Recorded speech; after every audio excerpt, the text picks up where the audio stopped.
complexities of doing business. Let's get insights from a titan of business, Mukesh Ambani, Chairman and Managing Director of Reliance Industry. Mr. Ambani, good to have you with us. A rare opportunity, so we thank you for your time today. Greetings from India to all of you.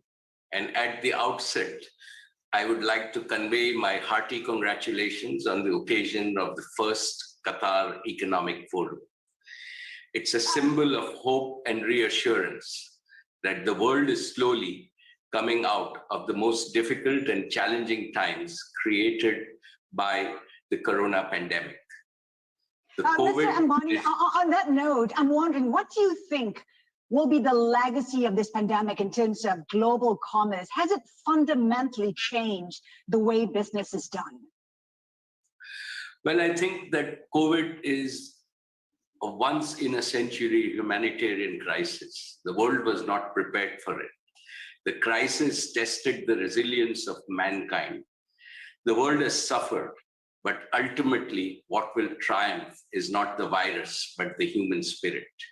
We have seen unprecedented global solidarity. The unthinkable has become possible.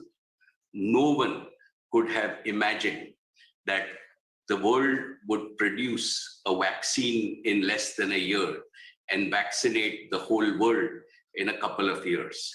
So I think that as humanity in both trade, commerce, and global economics, we have a lot to learn, and more of the unthinkable is going to be possible, right? Even if you take Qatar's example, right? We in India will never forget the Qatar's friendship during this crisis, right? Where it moved much beyond commerce, where they even used all their passenger aircrafts to get medicine and supplies to India in time. And what this has shown is that Qatar may be a small nation in size, but it has a very big heart. Because I think that trade along with purpose and compassion is the way forward. And that is going to get all of us as humanity together to integrate and make sure that collectively we actually deal with global problems as one and help each other moving forward. So to my mind, this for the global economy is a fork in the road and gives us an opportunity that together we can achieve a lot more. Given that optimism, though, there are challenges. What do you view as the biggest challenges for industry chiefs at this point in time as we emerge from this pandemic? Well, I think that the challenges first are really to make sure that we get rid of the vaccination divide, right? It is critical that bulk of the developed world, right, will be vaccinated by the end of the year. I think we in India have taken many steps, but and we expect that by the end of this year, first quarter of next year, we would do very well. But it's the whole humanity that we have to make sure that we are all in it together. The second challenge for all of us is to make sure that we bring back the economies, particularly in the more developed countries, right, which have not had the benefit of stimulus, which have not had the benefit of government money, by really supporting the whole global economy to come back and to grow so that we are able to grow the whole world in a sustainable way and not only bring back the developed economies. And towards that, all of us in industry, governments, and civil society will have to work as a coalition, not only for our own company, not only for our own country, but for the global economy collectively. The pandemic has shown how critical it is to close that digital divide. Do you see digital services, technology for that matter, bridging the inequality gap. What's India's own experience in trying to close that gap? What are some of the key takeaways there? Well, I think the digital divide must be bridged, both among nations and within nations. This is because connectivity and communications have become the basic needs and also fundamental rights of every human being on the planet, as basic as food, clothing, and shelter. We never realized this as acutely as we did in the corona pandemic. Even in India, our Prime Minister had given a call for Digital India, and I was privileged with our digital services company called Jio to roll out a 4G network. And we were lucky that we rolled out the network across the length and breadth of India by 2018. We have always wondered that what would we have done without a 4G network across India in facing the corona crisis. So yes, the digital infrastructure was very useful in work to home, in vaccinating all our people, in making sure that our children learned at home and learned online. And I think that this trend of digital physical, right, will be the new normal. And into the future, we will deliver, right, most of our health, education, services also in a digital physical sense. So to my mind, it's an absolute must for all economies to integrate and enhance this digital infrastructure, which has been so very useful in the corona crisis.